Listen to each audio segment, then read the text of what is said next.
Wake up, Charleston. It's J.A. Moore. Let's break bread and barriers. Welcome to Breaking Bread and Barriers with the Honorable Chef J.A. Moore. It's episode 2. I'm excited. I feel like I'm loose. I'm excited about today's show. You know, we have Hannah Raskin. I'm excited to talk to her about being a food critic. I'm excited to talk about her new endeavor. We're going to get into it, y'all. She's like the food critic for Charleston and South Carolina, but also for the Southeast. And you're going to hear her story and her background. And this whole idea that today's episode is all about the worker. So if we had a theme for this episode, it's all about the worker and how during this pandemic, the worker and workforce has been highlighted. You know, how many times have you all gone to a restaurant over the past 18 months and the restaurant is closed because of staffing issues or something like that? And so we're going to really explore it from my perspective, food and beverage perspective, but it's all over. As we know, we have supply chain issues. And I got this advice. It's not my advice, but I got this advice from some friends a couple of weeks ago, especially because I have a young daughter. She just turned 2 in August. Christmas shopping, like, go ahead and get it done now. Start it now, because they're saying that, with supply chain issues, that's going to be an issue as far as like getting Christmas gifts, especially for young kids. So we're starting that now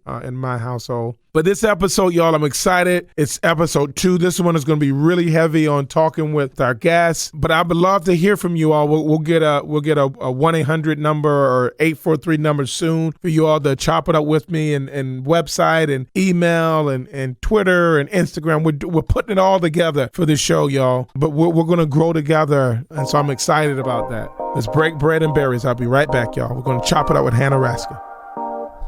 I want to take this time to thank Edmonds O's. They're one of our first sponsors, so I'll be shouting them out throughout this episode. Edmonds O's is a great restaurant, a brewery. The beer is good, but they're socially conscious people. Edmonds O's. Wake up, Charleston. It's J.A. Moore. Let's break bread and barriers. Let's get it.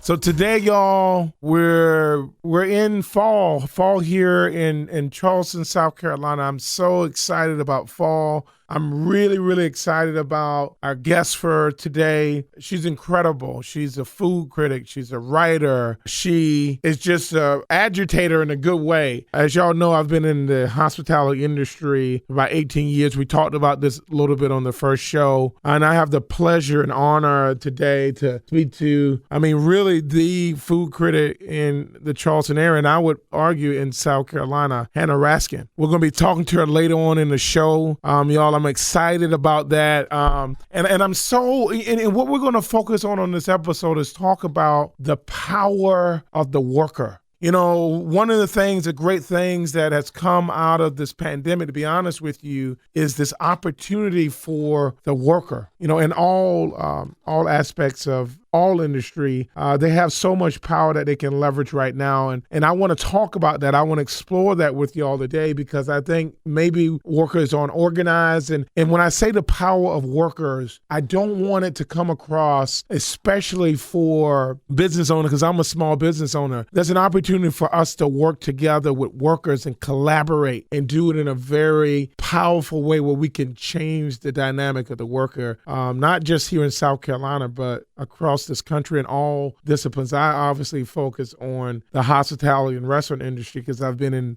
this industry for really almost 20 years now. So I'm excited to have that conversation with Hannah in just a little bit. But y'all, we'll be back. I'm excited about it. So let's break bread and berries, y'all. We'll be back. As we take this really quick break, I want to take this time to thank Edmonds O's. They're one of our first sponsors. I'll be shouting them out throughout this episode. Edmonds O's is a great restaurant, a brewery. My favorite beer there is the peanut butter and jelly. And yes, it tastes like peanut butter and jelly. Believe it or not, it's a really wonderful beer. The people there are so socially conscious, which I think is super important. So if you all have the opportunity, I recommend. They have 2 locations in the Charleston area. One is downtown and one is in North Charleston. And at the next break, we'll give you the address to the places. But Edmonds O's, I strongly recommend Edmonds O's as one of my favorite places, not only because the beer is good, but they're socially conscious people. The brewery is at 1505 King Street, unit number 115.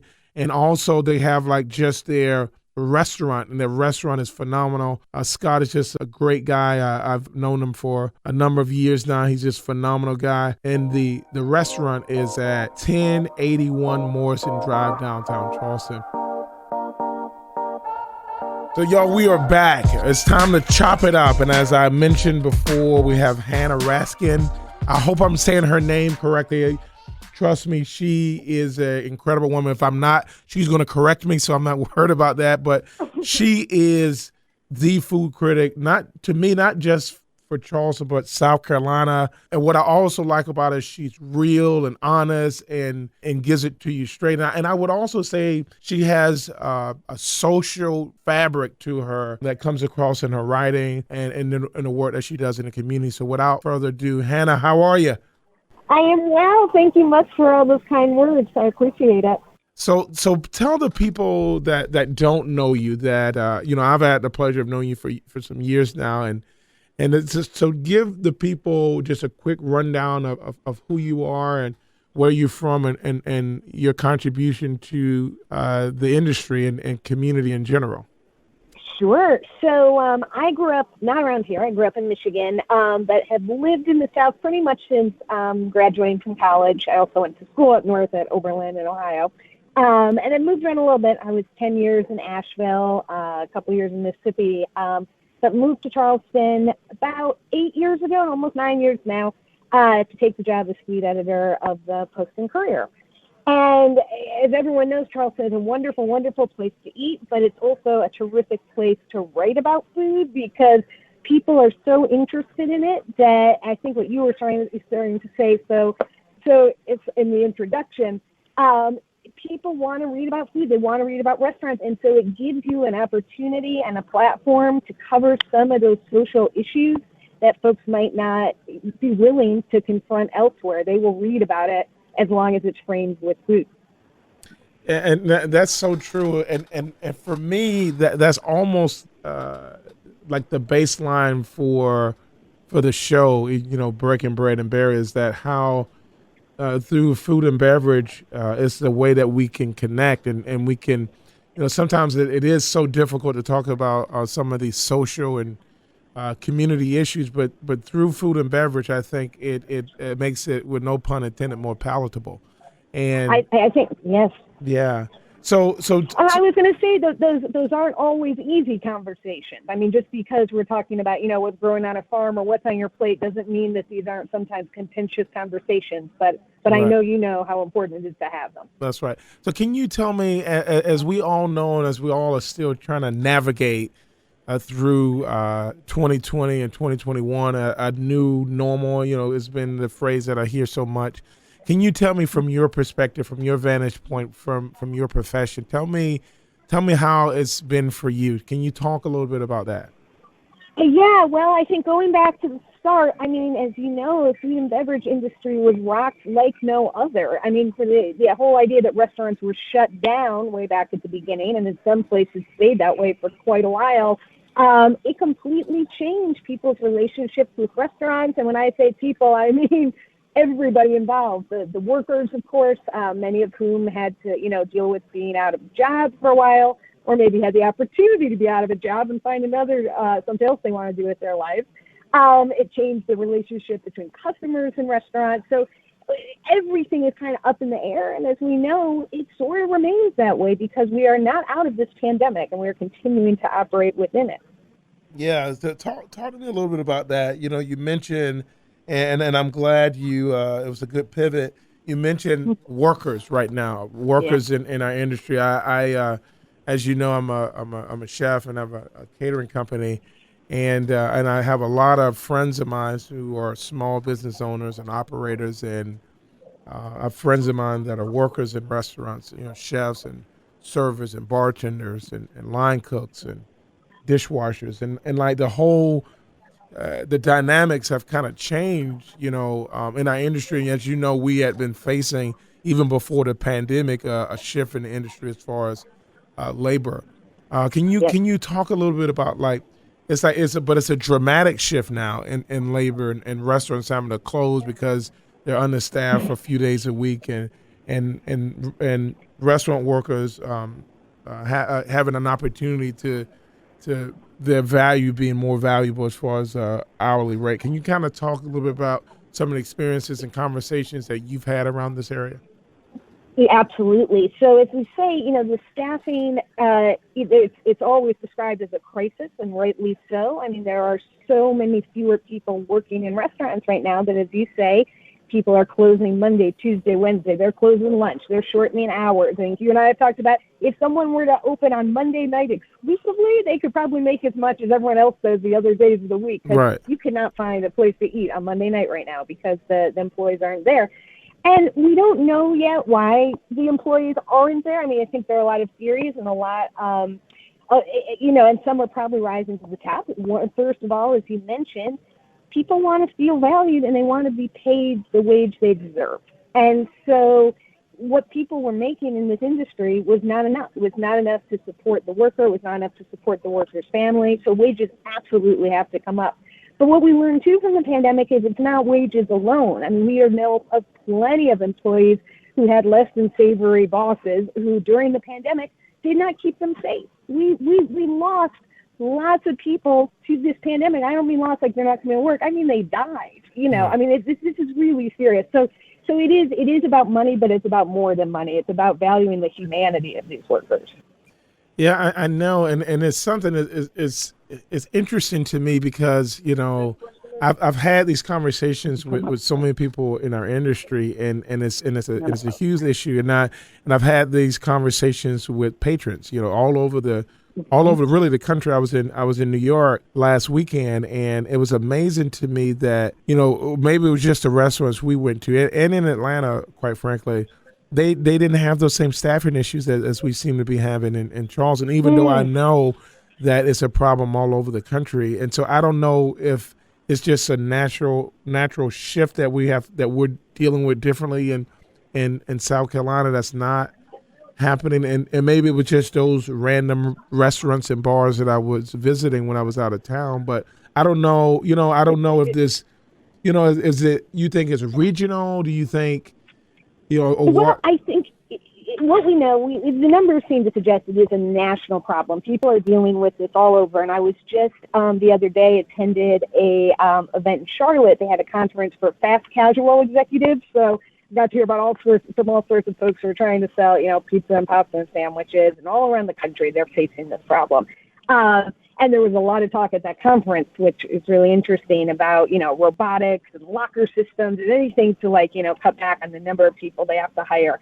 But I think you're right that there is a regional dimension because, once again, South Carolina reopened its restaurants a year before some places did, 1 full year. And we remember how horrible guests treated employees, that they were saying, bring on your mask so I can see you smile, all that kind of thing. So I think, does that make someone less likely to want to go back to work? I think so. Right. No, I think you make a good point. It's like, it's not only restaurant owners and managers that have to value workers, it's the patrons, right? It's like, it's absolutely. Yeah, how do we all view all service industry workers in a dignified way? And like I say, it's not just about money. I remember, me managing and running large operation, and one of the things that I always preached to my managers was that, look, our customers as managers and owners, operators, is the employee. And it's more than just about paying them more. It's about valuing their schedule, respecting them as professionals, giving them the tools that they need in order to do their job appropriately, and also supporting them and having their back. The whole adage that the customer's always right. And I would always tell my manager that, yes, that's true, but your customer is the worker, and the worker's customer is the visitor that visits the restaurant. So it's a new learned habit, I think, that society has to learn. Well, tell me, because I want to focus on the worker, but I want to, do you have a story or a moment or a restaurant or bar or someone or some organization that, during this pandemic, kind of as we kind of move through it, has inspired you, that make you say, you know what, this is why I write about food and beverage and people that are in the industry. There's any like moments of like inspiration that you've experienced over the past 18 months or Yeah, so? that's a great question. I think there were just so many sad stories I had to write during COVID, and again, particularly prior to the vaccine. But what was great is I did an awards program where I recognized the safest restaurants in the Charleston area, the ones that were really doing the most to protect their workers, to protect their guests. And it was great to see those restaurants at work, because that to me is what hospitality is. It's taking care of your guests, and at the base level, keeping them alive, and taking care of workers. So I know that there are people in this industry like you, like some of these other people I had the opportunity to profile, who really get what hospitality is, and that's what keeps me covering it. Yeah, that's awesome. So, as you know, sometimes, especially in a role like you have, where you're the food critic, it's not always, it's not always a space where everyone loves you, right? But That's right.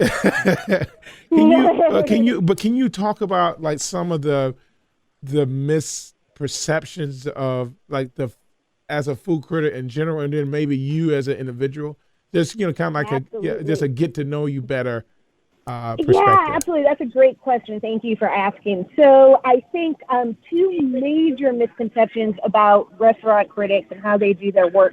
One is that we only visit the restaurant one time, and people get very upset and they say, well, maybe they're having a bad night. Well, I always go to a restaurant 2, 3, 4 times. I would never write a review based on one visit. And I should say, too, people also don't understand sometimes that we operate independently, meaning the publication pays all the bills. We're not taking free food. It's nothing like that. So I think there's some, as you say, there's some misconceptions about how reviews are conducted. Additionally, there's this misconception, and I think the problem is that we call these people critics, because to be critical has a very negative connotation in our language. And that's not really what critic does. What critic is supposed to do is start a conversation, kind of, tease out ideas. It's not about saying what's bad about a place. That's not their job. And so I guess what I'm getting at, the one thing people do believe is that critics or reviewers, whatever you want to call them, really enjoy writing bad reviews. And I just want to be clear that is my least favorite part of the job. I know how hard people work to create these experiences, to create these places. I know how much is riding on all of them. I don't want to write a bad review, and I especially don't want to write a bad review because, circling back to what I said earlier, I go 3, 4, 5 times. I don't want to have a bad meal that many times in a row. So I think those are two things people sometimes misunderstand about how restaurant reviewing works. Yes, yeah. I mean, that's a really good point. It's about the conversation, right? Like it's your experience at that restaurant those times, and that is exactly right. Right. Yep. And I think that's something you asked about me personally. Now, where we live, people are polite enough that they'll say really mean things about you, but not to your face frequently. So I think a lot of people have heard worse things about me than I've heard. I know these things get said, but people just aren't always brave enough to say them to me. Right. But I think there's this misconception too that I expect people to agree with me. Right. I don't expect anyone to agree with me. I don't care if you do. Everybody can have their own opinion. That's the fun of it. So, yeah. So let's kind of stay talking a little bit about your experiences. How did you get into this field? This is because it's interesting. It's unique. You're not a lot of people know how to get into this or interested. How did that happen for you? I was going to say, there is no, food rating you or anything. You kind of have to piece your career together, in different ways. What's interesting is I think there's also, I'm going to just keep using that word, misconception, that people get into this because they were a chef. And that's not the case. People who have professional cooking experiences sometimes make the very worst restaurant critics, because they look at a restaurant like a professional would, and let's be honest, the majority of people are not trained professional chefs. So, so that's not a great way to do it. Most people get into the work the way I did, which is through writing first. My first job right out of college was in newspaper I mentioned earlier, Mississippi. And so I was just a regular reporter, just covering, the crime beat like every rookie reporter. But, as I'm sure you've heard, reporters don't make a lot of money. So while I was reporting, I was also waitressing. I waitressed for a long time. And I always tell anyone who wants to get into this that if you're interested in it, get a job as a server, because there's no better training ground for describing food. I mean, you're going to stand at that table and you have to sell that plate. Right. And then you learn how a restaurant works. So anyhow, I had the background writing. I had the background in F&B. And I ended up going to grad school later on, and I won't bore you with the whole long story, but I was planning to do museum work, like to design exhibits, things like that for history museums. And it turned out that is a really boring job, so I decided not to go into that one. But at the same time, I wrote my thesis while I was there about a food history topic. And this was around 2000, and it was a time that food history was just a new discipline, just developing. So I got to meet all these people who knew about food. I learned food from an academic perspective. Anyhow, all that came together. Say 2 years later, they were hiring a food writer at the Alt Weekly in Asheville, where I was living. I was like, look, here's all this experience I've got. I'd like to take it on, and I've been doing it since. Oh wow, that is awesome. Talk to me a little bit about the transition from Asheville, because Charleston's my favorite place in the world personally, but Asheville is like number 2 for me. I love Asheville. So and the food scene in Asheville and the food scene in Charleston are so different, but both of them, in my opinion, are really, really great food towns. But it's different. So talk a little bit really quickly about that. Boy, I mean, they're different in every way. Yeah. I think it's hard almost to find similarities. What's really cool is one of the things, I was just up in Asheville, I don't know, maybe a week or two or so ago. Anyhow, they were doing this event where it had kind of social justice theme, but it was part of a food festival. And that's the fun stuff, I guess, is they're doing a lot of stuff there with food to kind of move their community forward. And they're really good at that in Asheville. They've always been a very progressive town, but it's fun to see the culinary scene there interact with other arts groups and cultural groups and community groups, and just kind of that interconnectedness is one of the cool things about Asheville. Yeah. So this is the last question. I could talk to you this whole episode, but tell me, we've seen, I've been in Charleston 18 years now. Went to Johnson & Wales and been in the industry for a long time. Talk to me about like if you had your druthers, if Hannah was the food czar and could bring in anything or have anything happen, what would you like to see with the food scene and food and beverage scene in Charleston over the next 5 years? What would be what would wow you? What's not here now that's missing, or what's here now that we need to enhance on? If that question makes sense. So yeah, exactly. So if I had the money to distribute, I just want to make sure that, like I said, I went to school for history. I really care about where we came from, and I think it's important everyone knows that. I would redistribute that money so the people who are cooking, the traditional food of the Low Country are supported. And the way to do that is to make sure that tourists are going to, Gullah-owned restaurants, to make sure that they are eating South Carolina food when they're in South Carolina. My biggest concern is that we have so many people moving here from New York and New Jersey and Philadelphia, and the first thing they do when they get here is they look for pizza and they look for pork roll and they look for Chinese food. And I have no doubt that we will have better pizza and better Chinese food and all that in the coming years, because that's what they want. But I'm really concerned about the preservation of the cuisines that are indigenous to our region. So that's what I would like to see happen. Yeah, and I want to say, even though we're not in church, I want to say amen, sister, because it's so important.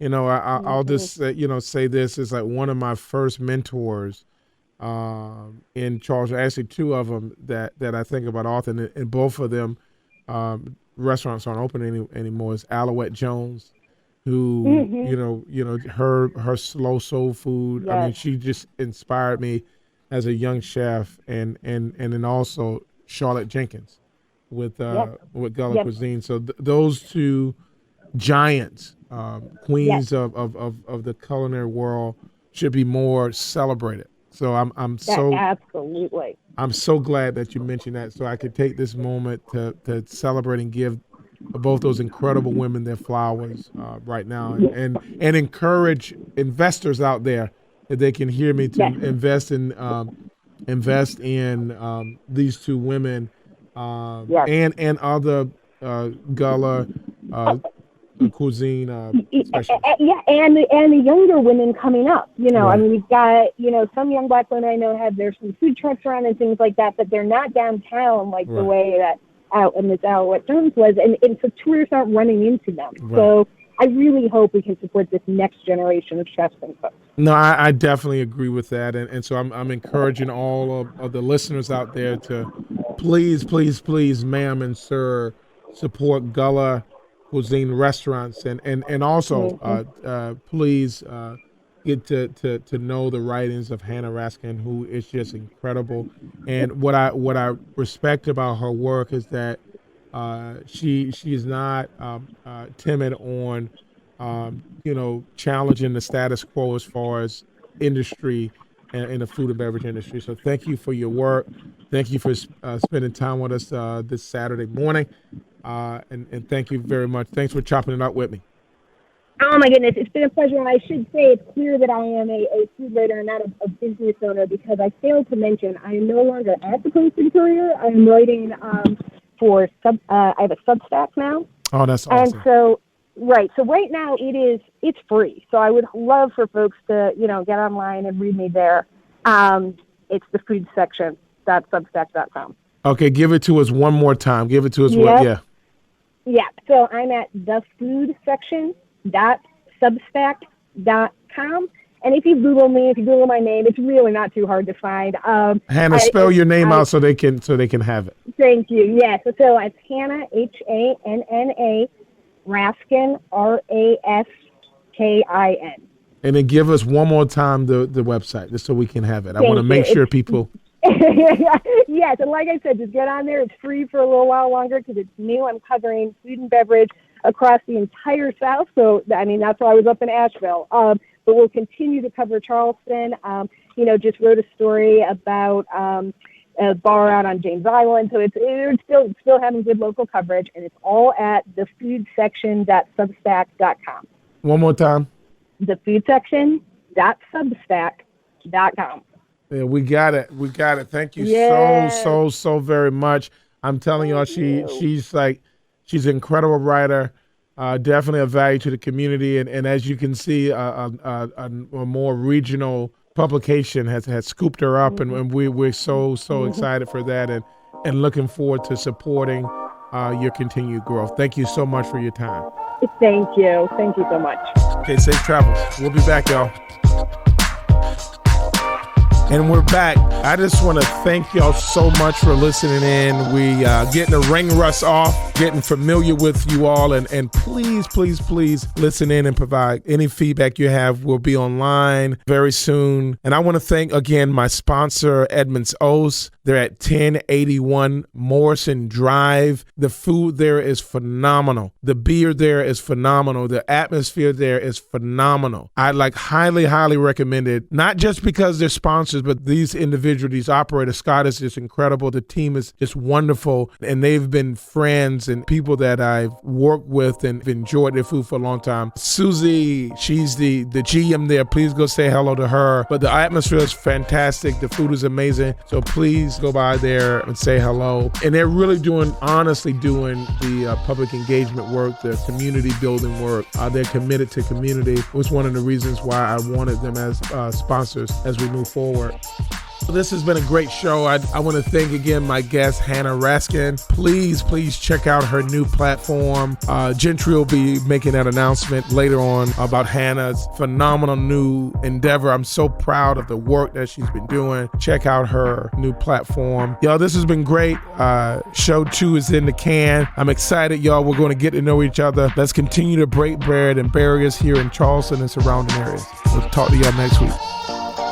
Thank you for listening to Breaking Bread and Barriers with the Honorable Chef J.A. Moore. You can find him on Instagram, Facebook at J.A. Moore for SC15. Join us next week at 7:30 a.m. for Breaking Bread and Barriers on Magic 107.3.